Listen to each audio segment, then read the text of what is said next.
So I'll start out in multi-1 here. Start out multi-1 here. I'm in field program 10 recovery speed, 10 tone break, audio gains at 1, iron filters at 2.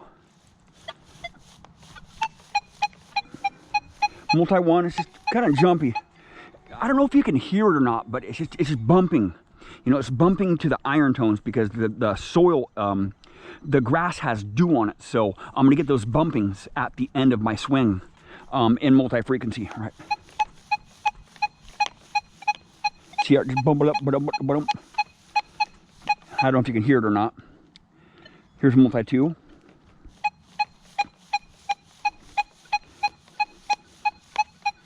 Multi-2 is pretty solid. You can hear it. Boom, boom, boom, boom, boom, boom, boom, boom. It's going beep, beep, beep, beep, beep. It's just not very clean tones, right? 4 kilohertz. It's barely hitting that, right? It's just really quiet. It's just not. It's not giving me an alerting tone, right? A strong beep beep tone.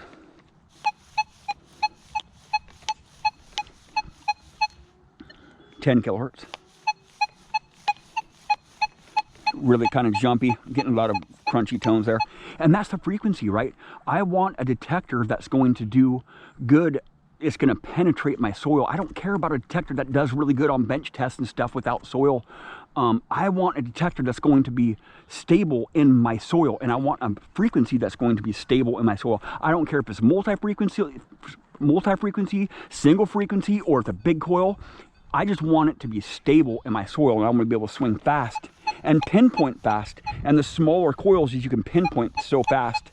That's how I can get so many targets out, because I have small coils, right? That's 10 kilohertz. Here's 15. Right, see that? It's clipping out. I'm losing my tone on it, right?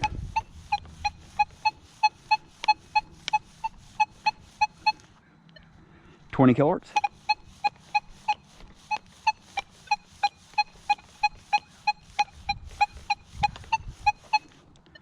$40 kilohertz.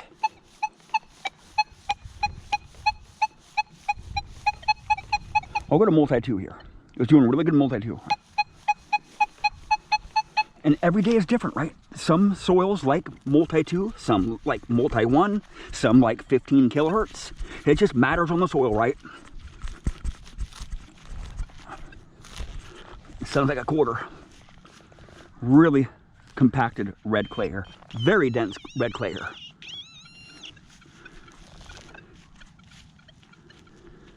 Look at that, see?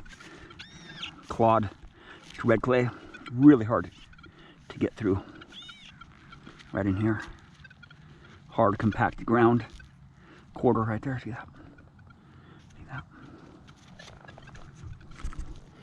It's hard to get my plugs back in here, right? Because this soil is so compacted, you know. It's hard to get my plugs back flat because the soil is so hard. But it does go down pretty good. I mean, I can stomp on it. So multi-2. I'll just stay with multi-2. Is that a quarter? Yeah. Does a silver ring that same as a quarter? Yeah. Or a smaller gold ring or a smaller silver ring will read up really low. Matters how big the silver is. Right there. Something big. Foil seal.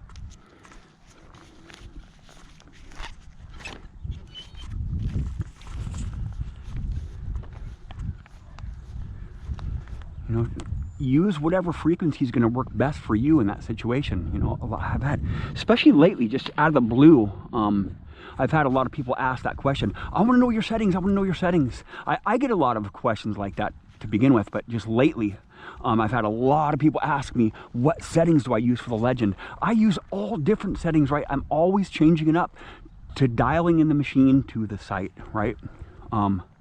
Some sites, because I like cleaner tones, right? I like cleaner tones. I don't like a lot of high EMI. I don't like a lot of chatter. You know, a pleasant hunt. Another foil seal right here. Another foil seal here.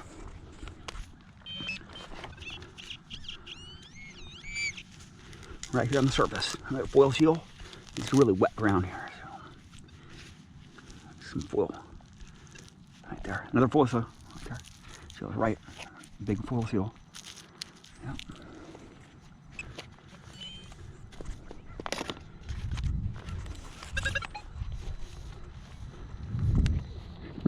It's really wet here.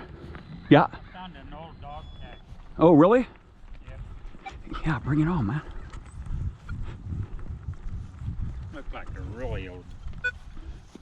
Oh, yeah, that is an old one. Yeah, from the 70s, 60s, or 70s. You can keep it. Yeah. Jim found a dog tag yesterday, too. Actually, Jim found a dog tag yesterday just like this one, but that one was chrome. This one's not. I just got a target right here. Sprinkler head right there. Sprinkler head. Yeah, dude.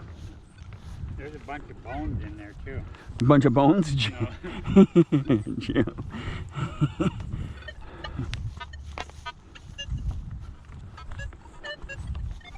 Oh, got to get away from Jim because I'm at multi-frequency too here.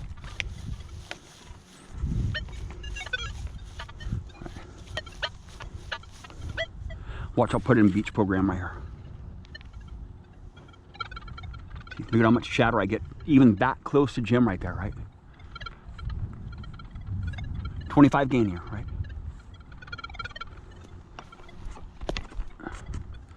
4. I'll put it, I won't, I'm not gonna be in beach mode. So every program has its advantages and disadvantages, and every frequency has its advantages and disadvantages. But I think right around 15 kilohertz, 15 or 20 kilohertz, does really good in general. You know, it'll hit the higher conductors, it'll hit the lower conductors, and you can get high gain.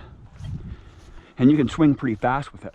With multi-frequency, sometimes when you get in the soil that's really hot, or there's a lot of trash, it's gonna struggle, right? It's gonna bump all up and down, right? So, and multi-frequency, you can't run nearly as high gain. So, and you're splitting that power, you know, that potential into different frequencies. So you're limiting the power of that detector, that penetration potential, because you're separating that power into different frequencies, right? So you're not running as much power. Sure, it might be more stable ID and all that stuff, but you know, 15 kilohertz will pretty much do anything that the multi-frequency will do, pretty much on most targets. And you can be at higher gain when you're in single frequency, right? You're not and you can ground balance it better too. You can ground balance it better too in multi-frequency though. So you got advantages and disadvantages to everything. Well, we can take off. We're on the next park. Thank you for watching.